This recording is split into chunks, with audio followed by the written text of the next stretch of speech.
in yeroonii fi istiriim yaardiidhaan karaa yuutuubiitti ergattan gastiin isiniif hojjechuu didde karaa salphaatti gastiin bilbila keessan irratti ittiin sirreeffatan tokkoon isin agarsiisa.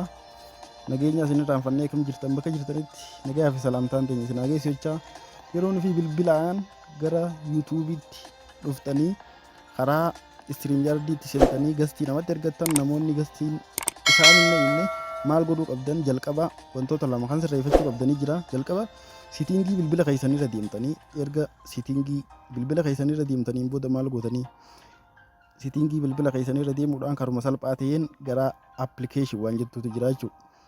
Sitingii irra seentan erga sitingii irra seentan karsariin hin mul'attu akkanatti ol harkifattanii ilaaltan bikka appilikeeshin jettuu jira.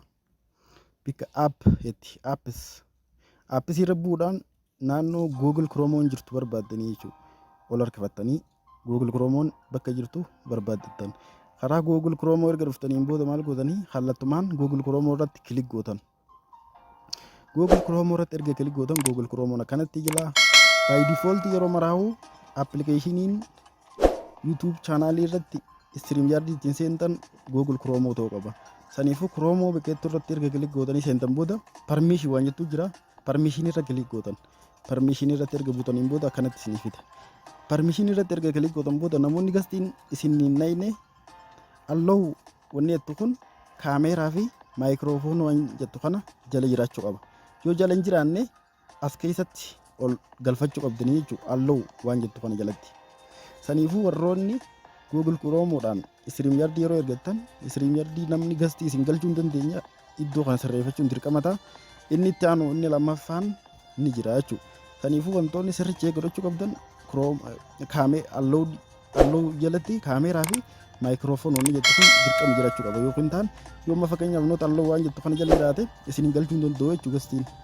Inni lammaffaan ni jira deebinee maal goonaa yeroo hundaa'uu yeroonii fi istiriim yaardiidhaan karaa yuutuubiitti gastii ergattan by default Chrome ta'uu qaba isiniin jiitiin jira. Chrome bantan ammas.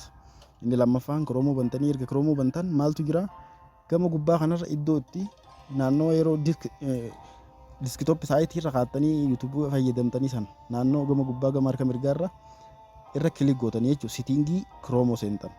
Sitingii Chrome irra deemtanii sitingii Chrome irra erga seentaniin booda maal gootanii karuma salphaa ta'een sirreeffachuun dirqama ta'a jechuudha. Maal kaameeraa fi maayikiroofoon as jalattis waan sirraa'utu jira jechuudha.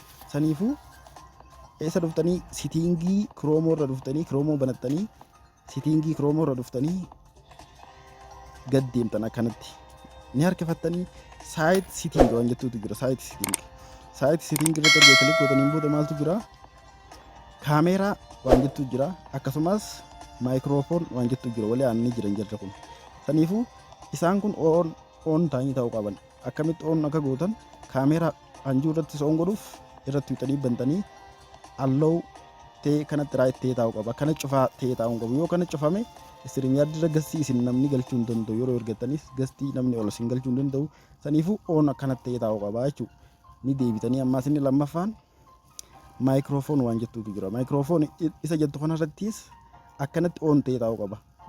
Yeroo yoonii fi kana of ta'ee taa'ee namni gastiirra isin galchuu hin danda'u. Akkasumas yaada kannachuu hin dandeessanii jechuudha isin galchanis.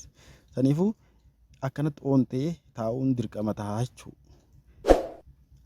Isaan kana sitingilee kana erga sirreeffataniin booda kallattumaan Google Chrome irra deemtanii kallattumaan gara yuutuubiittis ta'e istiriim yaardii garagaraatti yaada namaa wal jijjiirachuufis waan adda addaa hojjechuufis haruma salphaa ta'een gastii ergattanii seenuu ni dandeessanii jechuudha. Sanii har'aaf viidiyoon keenya kanuma namoonni warreen chaanaalii keenyaaf haaraa taatan YouTube chaanaalii keenya subscribe like share nu godhaa.